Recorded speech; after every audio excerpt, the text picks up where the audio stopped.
What's up, Broncos country? Welcome back to the channel. So here to preview the Pittsburgh Steelers coming. Oh my gosh, I thought I muted this. Come on, where is it coming from? Where is it coming from? I swear with this thing. Jeez.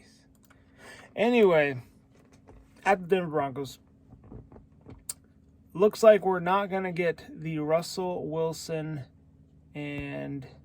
revenge game. We're gonna get the Justin Fields revenge game for last year when we beat. Hoping to see the Russell Wilson revenge game. You know, this guy. But we'll have to wait for another time.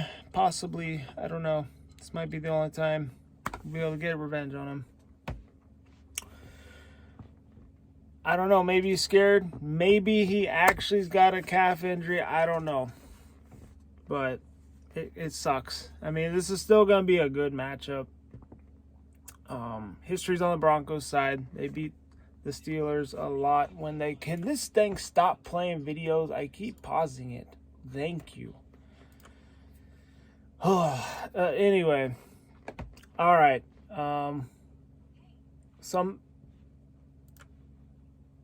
I swear with this thing. Okay, we're going to back out of this. We'll get back into it. Because it just keeps playing.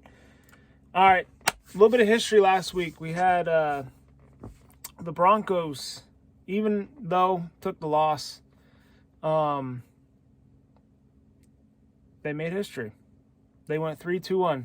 They had 3 field goals, 2 safeties, and 1 touchdown. That's the only time in NFL history that's ever happened in a game, if anybody cares about that. Steelers, by the way, are coming off a victory in a game where they played the Atlanta Falcons on the road. They're starting their season on the road 2 times in a row.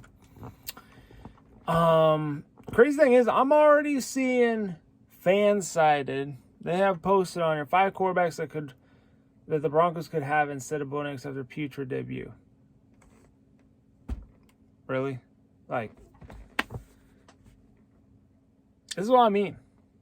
Like, one freaking game. Bronco fans are, some Bronco fans, just so freaking impatient. Like, they just hope a Peyton Manning falls in their lap again. But that's just not how it is. I mean, it took us 17 years to finally get back to the Super Bowl and win it after the last time we won. And yeah, we are freaking spoiled. I say this every year, along with a lot of other Bronco fans that make content on here. And yeah, it sucks, but you gotta be patient. I mean, it's one game. Come on. So anyway, we'll read that article towards the end of the video. What's this?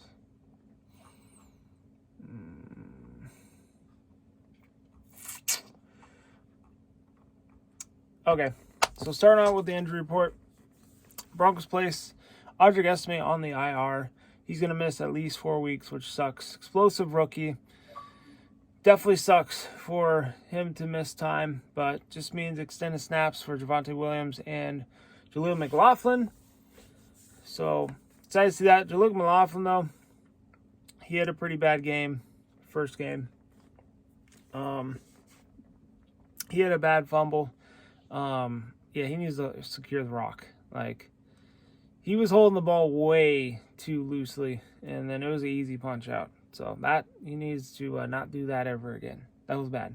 And then, yeah, but the running game just as a whole was not good against Seattle. Bo Nix was the leading rusher. So that tells you right there, not too good. Rest of the injury report here for the Broncos. Garrett Bowles, calf DNP. It's going to suck if he doesn't play, and I don't expect him to play. Josh Reynolds, Achilles DNP. We'll have to keep our eye on that one.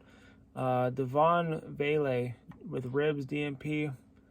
Luke Wattenberg with an ankle DNP. And then Jonah Ellis, knee limited. Steelers injury report. You got Russell Wilson, Mr. Limited, with a calf.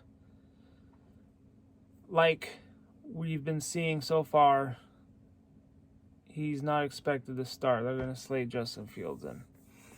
Roman Wilson, ankle limited. Darius Rush, concussion limited. Dan Moore, Jr., ankle limit. Or DNP, my bad. Isaac Somalo.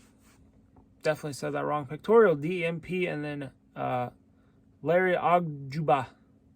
Probably said that wrong as well. Knee limited. So, not really any key players that are on the injury report for both teams. I mean, I guess Josh Reynolds and Vele. I think Vele is probably the best receiver for us last week. So it's going to be interesting. I expect them to play. We'll see. I'll probably post on the community tab if anything changes. Let's look at the Steelers depth chart real quick. Just some guys to look out for. Before I even go on the depth chart, though, there's one we got to look out for. He was a game wrecker against the Falcons. That is Mr. TJ Watt. We're going to have to scheme for him because he can change a game. That's how good he is. I mean, you look at the Falcons, he had strip sacks. He was wrecking that offensive line. I mean, there was like 2 plays that got called back due to penalty that he was at the quarterback like that. It was insane. So you got to limit him somehow, some way, or it could be a long day for the offense. Especially Bo Nix. I mean, got to realize he's a rookie. Last week, the guys did not step up for him. The defense, I will give it to them. They were great in the first half. The special teams was awesome the entire game. The offense, though, they had a bad performance as a whole. So that's actually going to be leading into one of my 3 keys that we're going to talk about here in a moment. How to win this game, or how the Broncos can get a win. Steelers, by the way, they have a really good run game with Najee Harris. Did not realize that Cordell Patterson. Yeah, I got Jalen Warren as their backup. George Pickens, Van Jefferson, Roman Wilson, he's questionable. Scotty Miller. Remember, Tom Brady kind of gave him a name when he played on the Bucs. Pat Freiermouth. I don't know if I said that right. I'm just going to call him Freiermouth, because if that's his last name, it sounds kind of sick. Anyway, that defense of theirs. Cameron Hayward, man, he's going to be Steeler for life. He's been with them for so long. Patrick Queen. They got some playmakers. Alex Highsmith, Dante Jackson, Minka Fitzpatrick, Joey Porter. I thought that said Cortland Sutton. No, Cameron Sutton. Oh, he's suspended. Okay. But yeah, their special team is pretty good as well. Chris Boswell. He was perfect last week, 6'6". So, it's going to be interesting. Steelers got their win. Broncos still looking for their first win. Let's list 3 keys on how the Broncos can get that victory and get their first win of 2024. All right, first key. So, I have to go with the Broncos defense versus the Steelers offense. Just,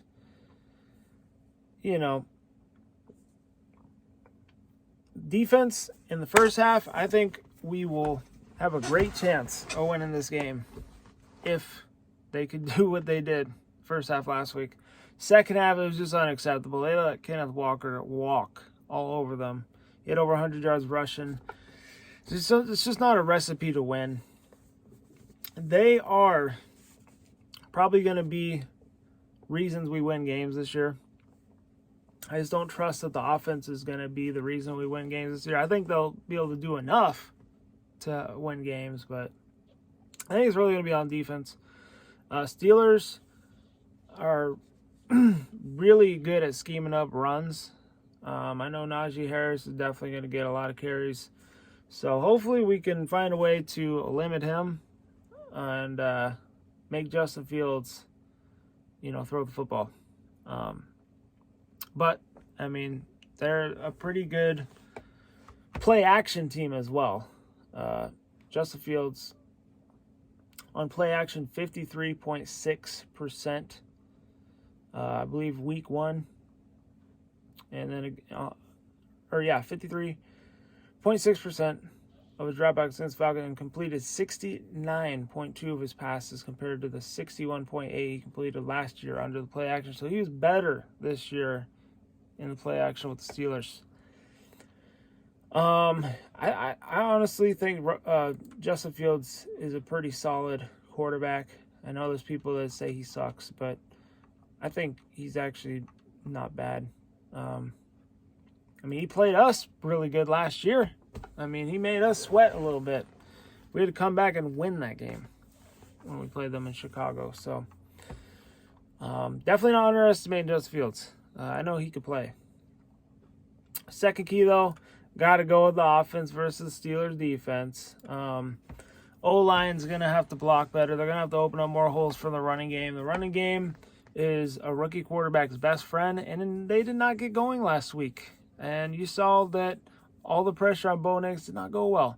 And even when he was making good plays, the receivers were dropping the ball. Like, Bo Nix dropped some good passes. Dropped the ball right in the receiver's breadbasket and just, nope, drop. So, it can't happen, especially on third down. They were dropping the ball way too much on third down. They were wide open. Good passes, just... yeah, they can't do that again. So that's going to be big in this one. Definitely be watching for that. Run game's got to get going. Receivers got to catch the balls that, land in their chest. And, don't let TJ Watt wreck the game. That's going to be interesting. I'm interested to see if they can limit him. They might have to put a tight end on him as well. Chip him, whatever. You got to do something. Final key here, I honestly was going to say be the Broncos special teams versus the Steelers special teams just because of how the Steelers won off of 6 field goals in week 1. They didn't score a touchdown. And the Broncos with, how the offense was, field goals are probably going to be big in this one. But I'm actually going to go with third key is going to be the coaching matchup. I think Sean Payton versus Mike Tomlin. Sean Payton has a 2-1 record against Mike Tomlin. First 2 matchups, Sean Payton won, but the last matchup they matched up against went to Mike Tomlin. So, 2 of the best coaches in the NFL going at it. It should be a good one. That being said, it's going to be 3 keys how the Broncos can win this game. We'll see if they can do all those. I got to give y'all a prediction who I think is going to win this game before we get out of here. And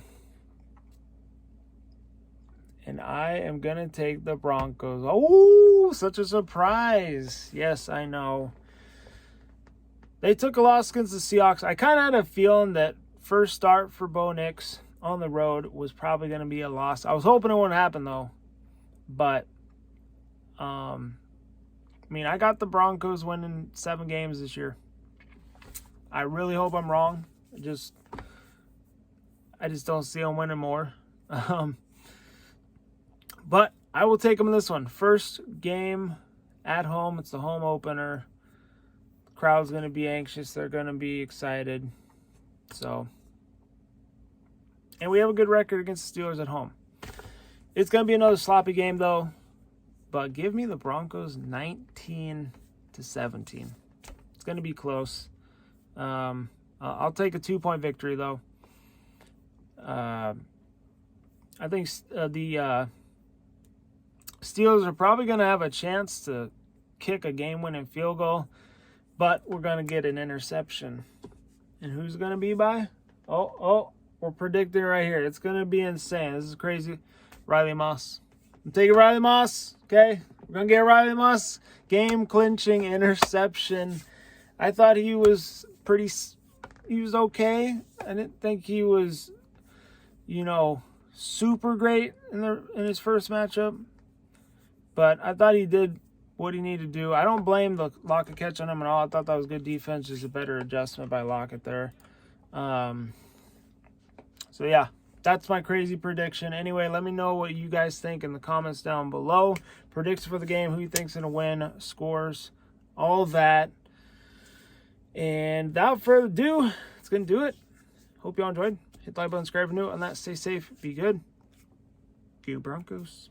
And I'll see you guys after the game on Sunday with a recap of what happened. Have a great rest of the week, y'all.